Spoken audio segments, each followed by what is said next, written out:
New details now to share you this morning about the case of two women from Quebec who were convicted in Australia for smuggling millions of dollars of cocaine. You may remember the story of Melina Roberge and Isabelle Lagacé. They made international headlines for their part in the crime and their glamorous online profiles. It all happened on a luxury cruise ship, and one of the women blamed it on her quest for Instagram fame. Both of them pleaded guilty and got hefty prison sentences. A Quebec man who was in on the operation is also expected to be sentenced this month. Now, Australian court records are exposing more alleged accomplices still living free in Montreal. Our colleagues at Radio Canada's Enquête followed the trail. Julie Defrays has the story. It was a lavish, around-the-world cruise with numerous exotic ports of call. But it was a facade, hiding a dark reality: debt, prostitution, and cocaine smuggling. For the first time, Melina Roberge and Isabelle Lagacé give their version of what happened, thanks to Australian court documents reviewed by CBC Radio-Canada. Isabelle Lagacé reveals it was an ultimatum to repay a debt incurred while working in a nightclub that left her feeling she had no choice but to board the Sea Princess. This excerpt is from Lagacé's written statement for the Australian court. I was to provide my bag to another passenger who would insert what I understood to be an illegal substance into the bag. Lagacé gave her cabin key to a male passenger she has refused to identify. According to our information, the operation was coordinated partly by people close to the Moroccan Jewish underworld from Montreal. Lagacé says the organizers told her it was unlikely a young woman like her would get stopped at customs.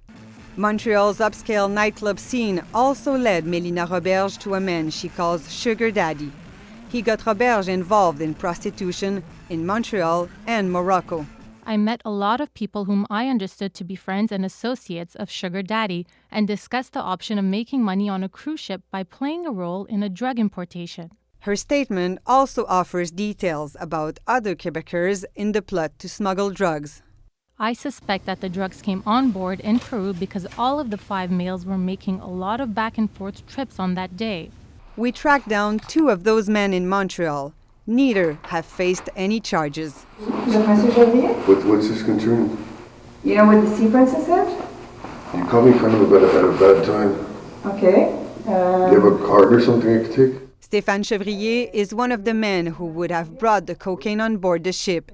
Chevrier doesn't say much, but another Quebecer, Michel Chiasson, admits to being on the Sea Princess. Un billet d'avion, puis un billet de bateau. Chiasson shared the cabin with André Tamine, the third Quebecer to plead guilty in the case. Chiasson left the Sea Princess at its second stop in Nova Scotia. Even though he denies being involved in the operation, he admitted he told Canadian customs officials to keep an eye on the 2 young women. He also dropped some hints he knows quite a lot more about the coke smuggling operation.